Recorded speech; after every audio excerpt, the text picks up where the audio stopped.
नमस्कार दोस्तों, hello guys, कैसे हो। तो पिछली वीडियो में हमने बात की थी कि व्हाट इज़ डेटाबेस डिज़ाइन, कैसे हम डेटाबेस को डिज़ाइन करते हैं, और हमने बात की थी रिलेशनल स्कीमा के बारे में। तो आज की वीडियो में हम बात करने वाले प्राइमरी की क्या होती है इसके बारे में। ये बहुत ही इंपॉर्टेंट टॉपिक है डेटाबेस में, एसक्यूएल में। ठीक है, तो आज मैं आपको गारंटी देता हूँ कि आज मैं आपको ऐसा एक पॉइंट बताने वाला हूँ जो आपने शायद ही कभी सुना होगा। सो कोई भी टाइम वेस्ट ना करते हुए चलते हैं वीडियो की तरफ। So guys, this is Prasad and welcome to PM गुरु।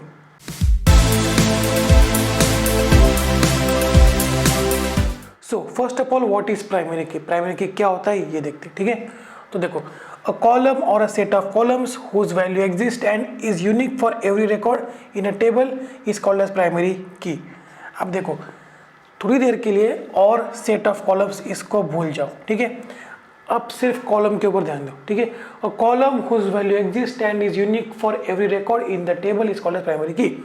मतलब कि आपके टेबल में एक ऐसी कॉलम होगी या फिर होगी और नहीं होगी ये इतना कंपल्सरी नहीं है, बट आपके टेबल के अंदर एक ऐसी कॉलम है जिसके अंदर जो वैल्यूज़ है वो हर रिकॉर्ड के लिए अलग अलग है, डिस्टिंक्ट है, यूनिक है।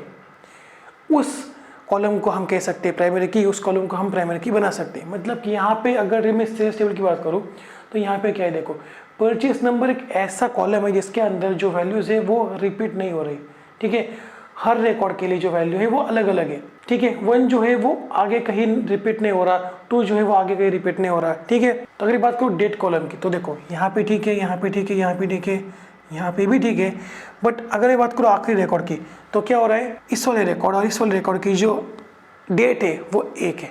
तो ऐसा हो सकता है कि कॉलम्स में जो वैल्यूज़ है वो रिपीट हो रही हो सकता है ना कि सेल जो है वो एक ही दिन पे 2 हो चुकी हो। राइट, हो सकता है, बिल्कुल बिल्कुल हो सकता है। अगर ये बात करूँ कस्टमर आईडी की तो ऐसा भी हो सकता है कि एक ही कस्टमर एक ही दिन 2 बार को जो है वो शॉपिंग कर रहा हो। राइट, तो यहाँ पे देखो 2 2 बार आ रहा है, मतलब कि नंबर 2 का जो कस्टमर है उन्होंने 2 बार सेल्स की है, मतलब कि परचेस की है। राइट, अगर बात करूँ आइटम कोड की तो ऐसा भी हो सकता है कि एक ही आइटम बहुत बार खरीदा गया हो। राइट, देखो यहाँ पे B1 2 बार आ चुका है। राइट, तो अगर बात करूँ परचेस नंबर की, परचेस नंबर में जो वैल्यूज़ है वो हर रिकॉर्ड के लिए यूनिक है, तो इसको हम कहते हैं प्राइमरी की। इसको हम प्राइमरी की बना सकते हैं टेबल की। ठीक है, a column whose value exist and is unique, ये बहुत इंपॉर्टेंट वर्ड है। ठीक है, unique for every record in a table is called as primary key. Table के अंदर ऐसा कॉलम जिसके अंदर हर रिकॉर्ड के लिए जो वैल्यू है, डेटा वैल्यू है वो अलग अलग है, वो डिस्टिंक्ट है, वो यूनिक है। ठीक है, उसको हम कहते हैं प्राइमरी की। समझ में आ रहा है। तो अगला point, each table can have only 1 and 1 primary key. मतलब कि हर टेबल के अंदर सिर्फ और सिर्फ एक ही प्राइमरी की हो सकती है। ठीक है, मतलब कि 2 3 4 ऐसी प्राइमरी कीज नहीं हो सकती। एक टेबल के लिए हम सिर्फ एक ही प्राइमरी की को डिफाइन कर सकते हैं, तैयार कर सकते हैं, या फिर कह सकते हैं कि एक ही प्राइमरी की होती है टेबल में। ठीक है, उसके बाद उससे रिलेटेड एक और पॉइंट है कि not all tables you work with will have a primary की। ऐसा नहीं है कि आप जिस भी टेबल के ऊपर काम कर रहे हो वो हर टेबल के लिए प्राइमरी की हो, ऐसा नहीं है। मतलब कि कुछ टेबल के लिए प्राइमरी की हो सकती है, कुछ टेबल के लिए नहीं हो सकती। इतना कॉम्प्लिकेट करने की जरूरत नहीं है। ऐसा नहीं है कि हर टेबल के लिए प्राइमरी की होगी होगी। ठीक है, कुछ के लिए हो सकती है, कुछ टेबल के लिए नहीं हो सकती। सिंपल। अगला point, primary keys are the unique identifiers of a table. मतलब कि टेबल में हर एक रिकॉर्ड के लिए जो वैल्यू है प्राइमरी की वो अलग अलग है। राइट, मतलब कि हम कह सकते हैं कि इस प्राइमरी की मदद से हम हर एक रिकॉर्ड को यूनिकली आइडेंटिफाई कर सकते हैं, अलग अलग देख सकते हैं। ठीक है, हर रिकॉर्ड को हम अलग नज़रिए से देख सकते हैं। राइट, अगर ऐसा हो भी कि एक ही रेट पे एक ही कस्टमर ने एक ही आइटम को 2 बार परचेस किया हो, तो भी आप इस परचेस नंबर की मदद से बता सकते हो कि ये 2 सेल्स अलग अलग है। राइट, तो इसीलिए हम कहते हैं कि प्राइमरी की जो होती है वो यूनिक आइडेंटिफाई होती है आपके टेबल की। मतलब कि वो हर रिकॉर्ड को यूनिकली आइडेंटिफाई कर सकती है, अलग अलग तरीके से देख सकती है।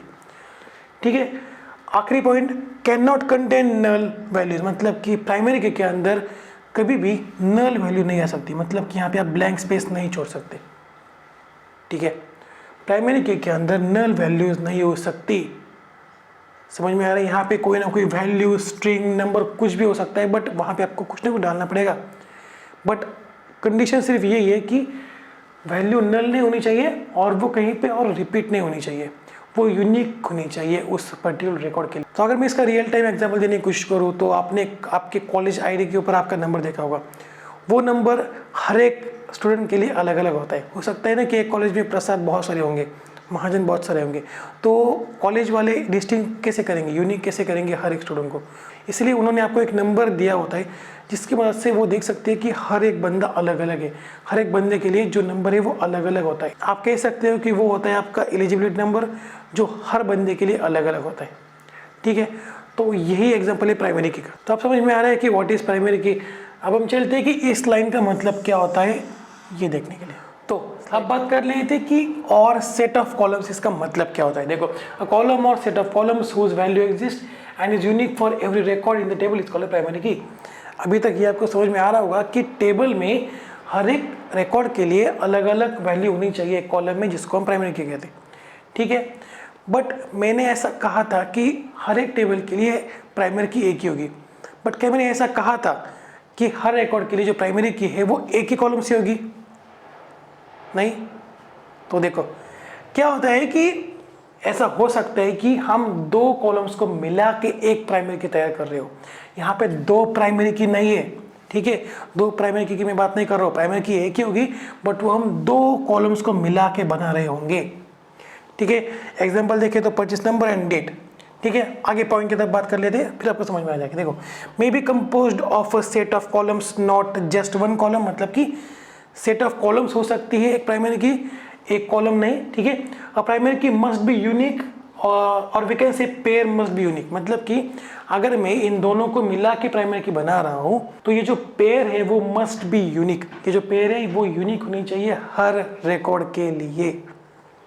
ठीक है, अब क्या है, थोड़ा सा ध्यान दो मेरी तरफ। ठीक है, तो यहाँ पे क्या है, एग्जाम्पल क्या है, परचेस नंबर एंड डेट, मतलब कि मैं इन दोनों को मिला के एक प्राइमरी की बना रहा हूँ। ठीक है, कंफ्यूज मत बनना, मैंने पिछले स्लाइड में बताया था कि प्राइमरी की टेबल में एक ही हो सकती है, और वो सही बात है, प्राइमरी की टेबल में एक ही हो सकती है, बट वो एक कॉलम से ही बने हो ऐसी नहीं है, वो दो या दो से ज़्यादा कॉलम्स को मिल के भी एक प्राइमरी की बन सकती है। ठीक है, तो यहाँ पे क्या है, परचेस नंबर और डेट को मिला के मैंने एक प्राइमरी की को तैयार कर दिया है। ठीक है, तो सपोज करो कि क्या होता है कि 12 तारीख को दो परचेज हो रही है, राइट, दो परचेज हुई है 12 तारीख को।